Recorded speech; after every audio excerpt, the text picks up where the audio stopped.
Greetings, peace be with you.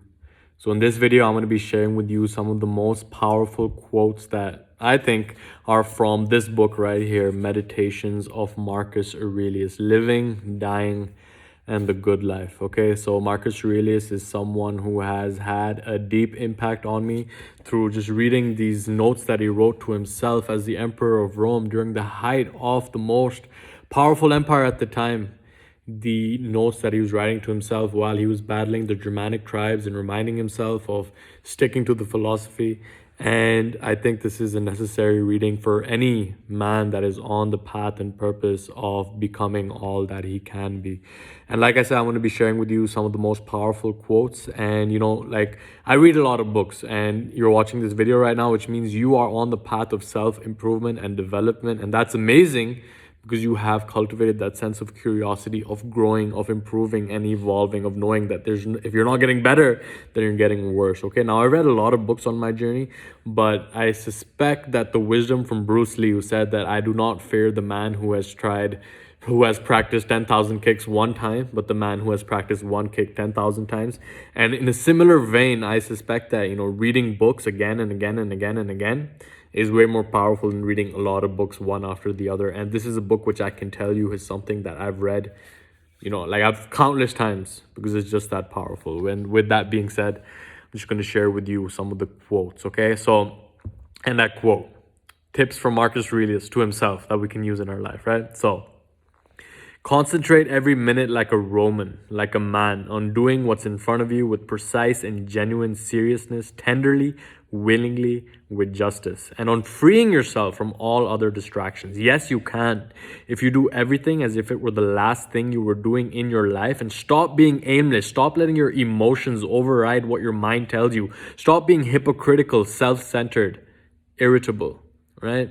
And these are notes that he's writing to himself as the Emperor of Rome to get himself in check. And journaling is literally like navigating the mazes of your own mind. Always there's this battle between the highest and the lowest version of yourselves. And the battle is fought on the playground of the spirit, right?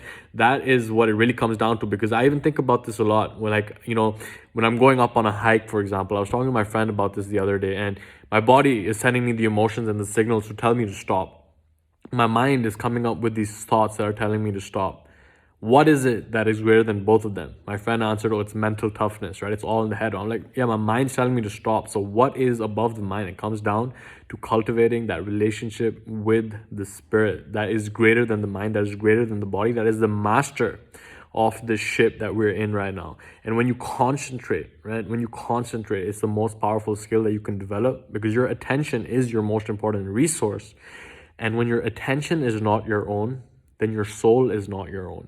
And we are living in the attention economy, and that's why we have so many soulless beings that have been hijacked, whose energy, whose attention has been hijacked, and they aren't allowed to focus it, right? So concentrate on what you're doing right here, right now, rather than meandering in all these different directions, right? Is what Marcus Aurelius is basically telling us. Now, the second quote that I'm going to share with you, there's 5 quotes in total, okay?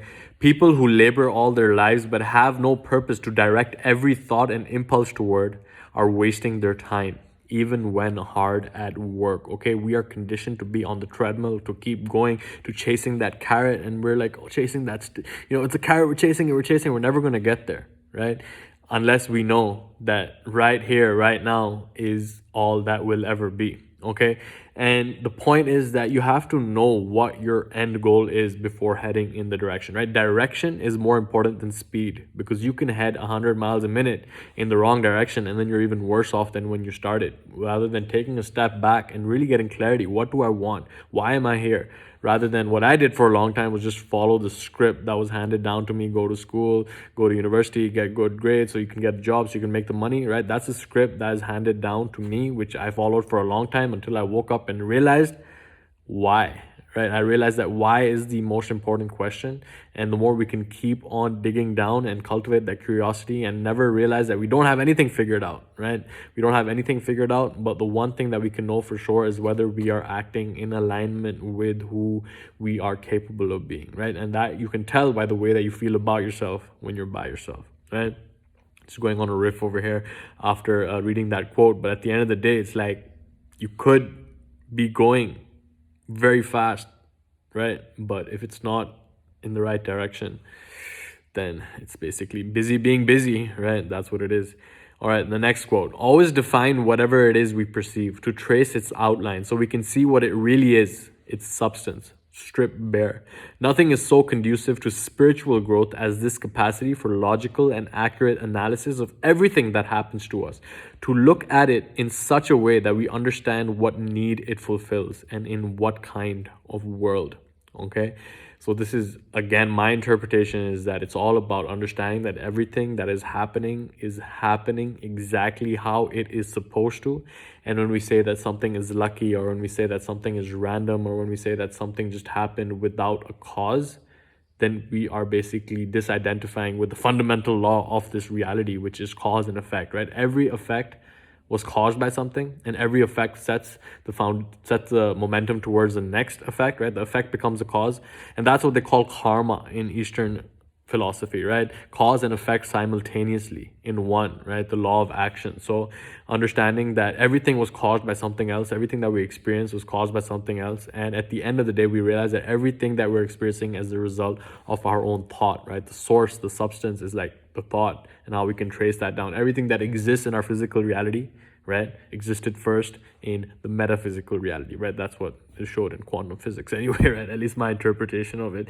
But really cutting stuff down to the bare, getting that objective awareness rather than connecting to good and bad and right and wrong. We rise above that and see that everything has its place in this universe, right? Completely ordered universe that we're living in. Nature is the perfect system, and everything is harmonizing according to some central law. And if we can align ourselves with that law, whether you want to call it the Tao, the way, right, the harmony, creating that within ourselves so that we can then experience it in our lives as well. Okay, now the next quote that I'm going to share with you, and I quote, "If all the rest is common coin, then what is unique to the good man? To welcome with affection what is sent by fate, not to stain or disturb the spirit within him with a mess of false beliefs. Instead, to persevere it faithfully by calmly obeying God, saying nothing untrue, doing nothing unjust. And if the others don't acknowledge it, this life lived with simplicity, humility, cheerfulness, he doesn't resent them for it, and isn't deterred from following the road where it leads to the end of life. An end to be approached in purity, in serenity, in acceptance, in peaceful unity with what must be," right? So this is something that I can definitely reflect on a lot, because being as someone on this personal development journey and experiencing people around me that are not on that journey and then judging them for that, again, that's like the aspect of the ego, getting awareness on it, right? Like, am I living in alignment with my values and my principles, right? Because if I am, then I have nothing to prove to anyone. I have nothing to defend to anyone. I have nothing to hide from anyone. I have nothing to protect from anyone. I can honestly and sincerely express myself. And if the world does not like it, like, at least I'm living in harmony with my own values and principles in my life, right? And that really is the most important thing, to know that you are on good terms with your own higher self, right? How you feel about yourself when you're by yourself is the most important thing. Now, the final quote over here is so critical right now. It's pretty cold inside my house right now, waking up in the morning feeling like I'm not getting out, but Aurelius went through the same thing, so I'm going to quote it over here. "At dawn, when you have trouble getting out of bed, tell yourself, I have to go to work as a human being. What do I have to complain of if I'm going to do what I was born for, the things I was brought in the world to do? Or is this what I was created for, to huddle under the blankets and stay warm? But it's nicer here. So you were born to feel nice instead of doing things and experiencing them? You don't love yourself enough, or you love your nature too and what it demands of you. People who love what they do wear themselves down doing it. They even forget to wash or eat," right? And really, this comes back to the why you do what you do, right? Because if you are valuing comfort over growth, if you are valuing pleasure over purpose, then you are not living in harmony with who you are capable of being, right? It's like, at the end of the day, he says you don't love yourself enough. Like, Will Smith has a similar philosophy around this. He says the definition of self-discipline is self-love, because if you truly loved yourself, then you would act in your best interest consistently, predictably, reliably over the long term, because you love yourself. You have your best interests at heart, right?